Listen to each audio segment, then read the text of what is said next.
Jean-Michel Polonneau, bonsoir. Bonsoir. Merci d'être avec nous. Vous êtes avocat nantais. Vous êtes d'ailleurs devant le nouveau tribunal de Nantes. Est-ce qu'en 30 ans, la délinquance à Nantes, ici, a évolué de façon significative?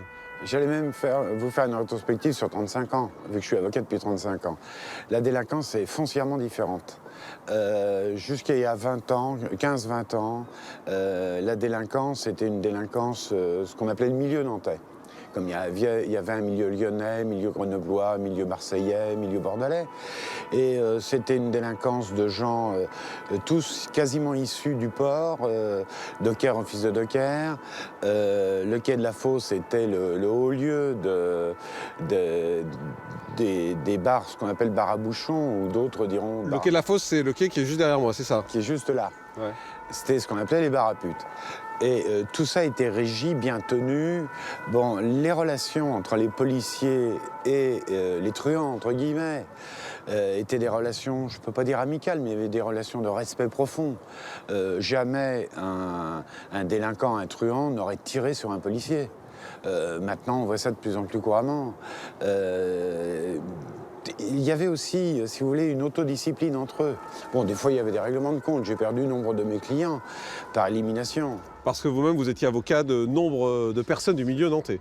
Oui, j'étais avocat d'une grande partie, je ne suis pas le seul d'ailleurs en demeurant, du milieu nantais. C'est pour ça que je les connaissais particulièrement bien. Ils avaient tous un surnom.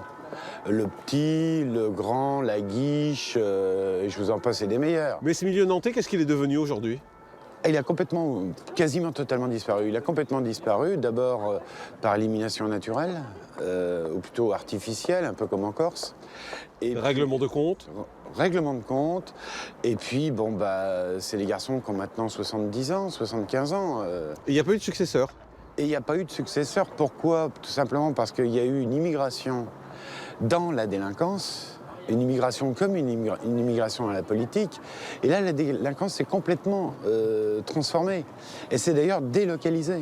C'est-à-dire que maintenant, on ne voit plus d'attaques à main armée sur des banques, des choses comme ça.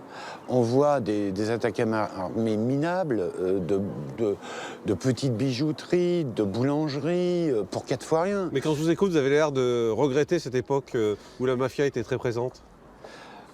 Je me demande si les policiers, les vieux policiers, ne regrettent pas non plus ce milieu qui existait, qui justement régulait la délinquance. Jean-Michel Polonneau, avocat à Nantais, vous êtes toujours avec nous ici devant le tribunal, nouveau tribunal d'ailleurs, de Nantes. Alors aujourd'hui, en revanche, quelle est la délinquance qu'on trouve à Nantes? Je dirais presque une délinquance alimentaire, de violence extrême. De garçons qui n'ont rien à perdre. Peut-être avec des origines qui sont plus les nôtres, donc c'est pire que de la violence. On arrive à des choses absolument horribles. Qu'on voyait très peu il y a 20 ans, il y a 30 ans. Est-ce qu'il y a des quartiers plus dangereux que d'autres à Nantes, des quartiers où on déconseille d'aller, où la police ne va pas? Bien sûr. Il y a d'ailleurs un quartier à Nantes qui est quasiment en haute sécurité.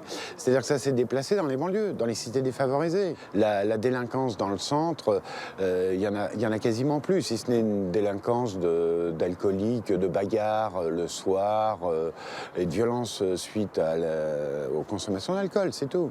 Puisque vous êtes installé devant le palais de justice, est-ce que la justice a les moyens à Nantes de lutter de façon efficace contre la délinquance, contre les faits divers, contre les crimes?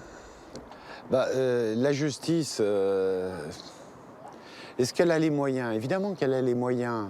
Elle a les moyens intellectuels, elle a les moyens de texte. On nous fait d'ailleurs beaucoup trop de textes. Si on servait déjà des textes existants, à mon sens, on pourrait déjà faire quelque chose de bien. Maintenant, le problème, c'est que la magistrature est complètement débordée. À mon sens, elle n'a pas suivi l'explosion démographique de la population.